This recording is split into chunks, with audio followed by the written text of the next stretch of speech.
Looks real nice.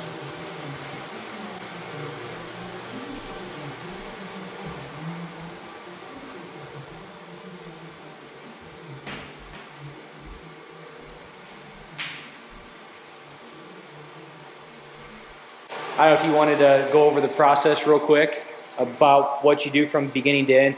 This is Chris, by the way. He's a really good painter. Painted this room up for me, or the whole house, the whole main level, and he's doing the Hardwax oil on the floor for me.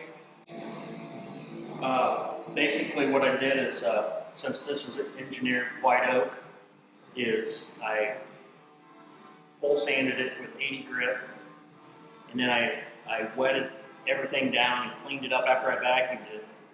Just with a wet rag. You didn't do anything special. Rag, and opened up the pores, and then after I let it set overnight, I come back in with 100 grit, and then I vacuumed real good, and then I used Odis oil, putting it on with this machine. With the red pad. Red 3M pad, and you have to go very slow, and it is basically about 1 inch per second. Yeah, because if you go fast, it's not going to come off the pad. And you just wait till your pad's fully saturated. Yes. Yeah. Then you let it set. I actually take some of the Odis oil out and just make a puddle and just flip my machine kind of like this up on top of it, and then let it burn into the wood. And now I'm after I let it set for a good hour or so, came in with a white towel underneath the white buffing pad to get the excess oil off, and now I'm just buffing it out with the white. Okay. Cool. I think it turned out great. I'm really happy with it. I'm glad I did this over polyurethane.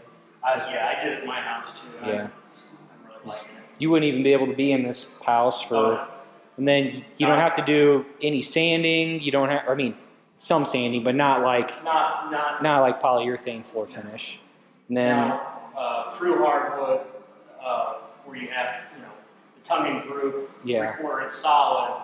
Yeah, you have to sand it down to get it smooth. Yeah. But after that, is a one time. It's one thing and done. And then if you want to put more protection on, like we're going to put a coat of butter on it. Yeah. That'll give a little more sheen and more protection.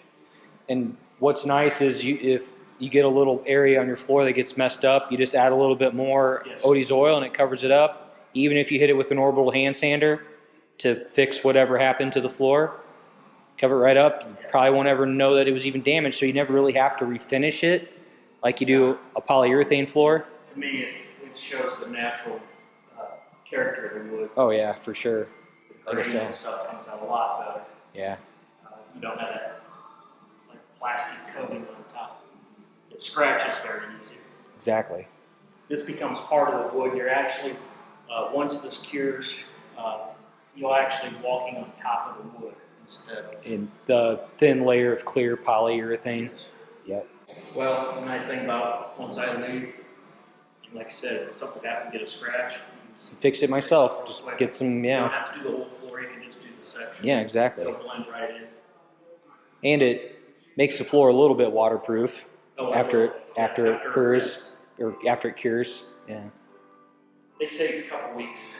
I would say to be safe for it to be waterproof. The key with it is patience. It takes a while to get burned into the wood.